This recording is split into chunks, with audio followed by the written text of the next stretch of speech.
Hello అండి, అందరికీ నమస్తే. ప్రస్తుతం మనతో పాటు వర్కింగ్ ప్రెసిడెంట్ జగ్గారెడ్డి ఉన్నారు. ఆయనతో మాట్లాడదాం. నమస్తే సార్. సార్, ప్రస్తుతం పార్టీ ఫిరాయింపుల గురించి ఇప్పుడు 2 రోజుల నుంచి చూస్తూనే ఉన్నాము. అటు ఆర్కేపూడి గాంధీ గాని, ఇటు కౌశిక్ రెడ్డి గాని. ఈ గొడవ మీద మీ ఒపీనియన్ ఏంది సార్? అసలు ఫస్ట్ ఆఫ్ ఆల్ ఇలాంటి ఒక పార్టీలో ఇద్దరు ఎమ్మెల్యేలు గొడవ అవడం అనేది కేసీఆర్ లైన్లోనే మేము నడుస్తున్నాం. సింపుల్ ఇక కేసీఆర్ తీసుకొచ్చిన ఇవన్నీ ఆయన లైన్లోనే మేము నడుస్తున్నాం ప్రస్తుతానికి. అయితే ఫస్ట్ అంటే ఇది ఎలక్షన్ ద్వారా జరిగింది కాదు, పిఎస్సి పదవి సెలక్షన్ ద్వారా జరిగింది అని చెప్పేసి అంటున్నారు. దీనికి మీరేమంటారు? అంటే ఏదున్నా అఫీషియల్గా ఆయన టీఆర్ఎస్ఏ కదా, అఫీషియల్గా టీఆర్ఎస్ఏ, వాళ్ళు టీఆర్ఎస్ఏ, గొడవ వాళ్ళది, కాంగ్రెస్ కాదు. కాబట్టి వాళ్ళ గొడవ దాంట్లో కాంగ్రెస్ పార్టీ ఎలాంటి కామెంట్స్ నా అభిప్రాయంలో చేయదలుచుకోలేదు. అండ్ ఇప్పుడు అంటే ఆల్రెడీ హైకోర్టులో పిటిషన్ ఉంది పార్టీ ఫిరాయింపుల మీద. ఇప్పుడు ఇది ఒక పక్క ఉండగా ఇటు గొడవలు జరగడం సమంజసమే అంటారా? అంటే ఇప్పుడు జ్యుడిషియల్లో నడిచేది వేరు. అంటే అది జ్యుడిషియల్లో వాళ్ళు ప్రయత్నాలు చేస్తుంటారు. గవర్నమెంట్ పరంగా ఎవరి ప్రయత్నాలు ఎవరు కరెక్టా రాంగ్ అనేది న్యాయస్థానం డిసైడ్ చేస్తుంది. ఇది స్పీకర్ పరిధిలో ఉన్నది ప్రస్తుతానికి. జ్యుడిషియల్లో ఉన్నది అక్కడ మా అడ్వకేట్లు మా అడ్వకేట్లు అక్కడ నడుస్తుంటుంది అప్పుడు ప్రయత్నము. మాది కరెక్ట్ అనేది మేము చేస్తాం, వాళ్ళు క్లెయిమ్ చేస్తుంటారు. ప్రస్తుతానికైతే స్పీకర్ ఇక్కడ ఉంటాడు అసెంబ్లీలో. కాబట్టి దీనికి టైం పడుతుంది. టైం పట్టేంత వరకు సహజంగా ఈ గొడవలు, ఈ కామెంట్స్, ఇవన్నీ కూడా సహజంగా రాజకీయాలలో ఉండేటివి.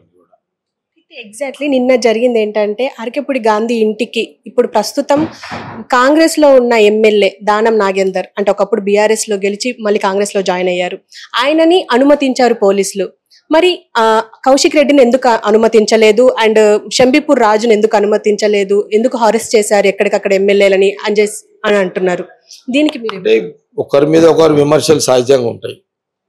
వాళ్ళు మమ్మల్ని అనడము, మేము వాళ్ళని అనడము, ఇవన్నీ జనరల్గా రాజకీయాలలో జరుగుతుంటాయి. ఇవన్నీ ఇక మాది కరెక్ట్ అని మేము అనుకుంటాం, వాళ్ళది కరెక్ట్ అని వాళ్ళు అంటారు. ఎవరిది కరెక్టు ఎవరిది రాంగ్ అనేది పక్కకి పెట్టుకుంటే రాజకీయాలలో ఎవరిది పై చేయి అనేది నడుస్తుంటుంది. ప్రస్తుతానికి కాంగ్రెస్ గవర్నమెంట్, కాంగ్రెస్ పార్టీ వాళ్ళ రూలింగ్ ఉన్నప్పుడు వాళ్ళ పై చేయి చూపించారు. మా గవర్నమెంట్ ఉంది కాబట్టి మాది పై చేయి చూస్తాం. సింపుల్గా అంతే.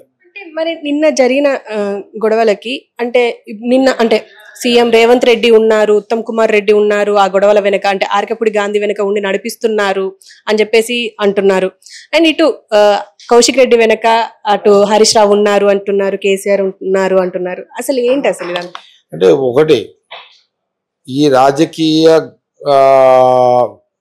ఎలాంటి రాజకీయ పరిణామాలు ఉన్నా తెలంగాణ రాష్ట్రంలో అటు కేసీఆర్, అక్కడ కేటీఆర్, అక్కడ హరీష్ రావు వాళ్ళ ప్రమేయంతో డైరెక్షన్లోనే వాళ్ళ పార్టీ నాయకులందరూ పనిచేస్తారు.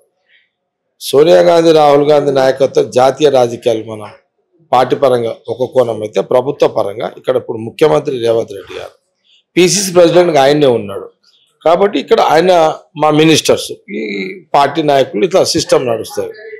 ఇట్లా ఇది ఇక నేనేమంటున్నానంటే పార్టీలు మారుడు, ఇక్కడి నుంచి అక్కడ పోడు, అక్కడి నుంచి ఇక్కడ వచ్చుడు తెలంగాణ రాష్ట్ర రాజకీయాల మామూలు అయిపోయింది. అది పెద్ద ఇష్యూ కాదు ఇప్పుడు, అది చర్చనే కాదు. అది కానీ ఒక కేటీఆర్ అన్నారు ఒక మాట ఏంటంటే, పార్టీ ఫిరాయించిన ఎమ్మెల్యేలను కొట్టి చంపండి, సావు డప్పులు కొట్టండి అని చెప్పేసి ఒకప్పుడు రేవంత్ రెడ్డి అన్నారు అని చెప్పేసి గుర్తు చేశారు. దీనికి మీరే సమయం సందర్భం అంటే ఒకసారి రేవంత్ రెడ్డి అని కాదు, రేవంత్ రెడ్డి అయినా, నేనైనా, రేపు మా పిసిసి ప్రెసిడెంట్ మహేష్ గౌడ్ అయినా, ఇంక మా మినిస్టర్స్ అయినా, లేదా కేసీఆర్ ఫ్యామిలీ అయినా, అప్పుడు రాజకీయ పరిస్థితులను బట్టి ఆ టైంకి ఏది మాట్లాడాలో అది ఆ సమయం సందర్భం బట్టే మాట్లాడతాం. ఇక నిన్నేదో మాట్లాడారు కదా అని దాని చర్చ తీసుకొస్తున్నారు, కానీ అది పెద్ద సీరియస్ మ్యాటర్ కాదు. అల్టిమేట్ ఏంటంటే వాళ్ళ ఉనికి కోల్పోయారు బీఆర్ఎస్ వాళ్ళు. వాళ్ళకి ఏం చేయాలో అర్థమైతే లేదు.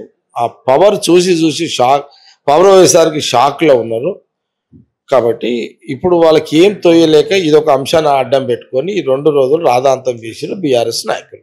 ఇంకొక మాట అన్నారు ఏంటంటే, సీఎం ఒక పనికిమాలిన సీఎం అండ్ ప్రభుత్వం కూడా పనికిమాలిన ప్రభుత్వం, అందుకే ఇలాంటి గొడవలు జరుగుతున్నాయి అని చెప్పేసి అంటున్నారు. లా అండ్ ఆర్డర్ దెబ్బతినే పరిస్థితులు ఏర్పడ్డాయి అంటున్నారు. దీనికి మీరు నువ్వు లాండ్ ఆర్డర్ గురించి మాట్లాడే ఒక బాధ్యతగా కేటీఆర్ లేడు. ఎందుకంటే నిమజ్జనము హైదరాబాద్ జంట నగరాలలో నవరాత్రి వినాయక ఉత్సవాలు జరుగుతున్నాయి, నిమజ్జనం ఉన్నది. ఈ టైంలో మీరు పొలిటికల్ డ్రామా హైదరాబాద్లో ఆడుతున్నారు. కాబట్టి నీకేమి దీని మీద మాట్లాడాల్సి ఉన్నది? నీకు బాధ్యత గల వ్యక్తిగా నువ్వు మాట్లాడినట్టుగా కనబడతలేదు. ఇక రేవంత్ రెడ్డి గారి గురించి వీళ్ళు మాట్లాడే విధానంలో గతంలో వాళ్ళ ఆయన కూడా చిల్లరగానే చేసిండు కదా. అట్లా అనుకుంటే వాళ్ళ ఆయన కూడా చిల్లరగానే చేసిండు కదా. ఫస్ట్ మీ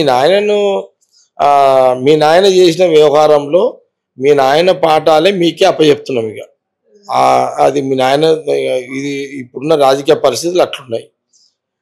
కాబట్టి ఏది ఏమున్నా వాళ్ళు మమ్మల్ని నిందలు పాలు చేయాలని చూస్తున్నారు. దాని కౌంటర్గా రకరకాల ఆలోచనలతోటి మా నాయకులు, మా ఎమ్మెల్యేలు, మా మినిస్టర్లు, మా నాయకులు, మా వ్యవహారం అది నడుస్తున్నది.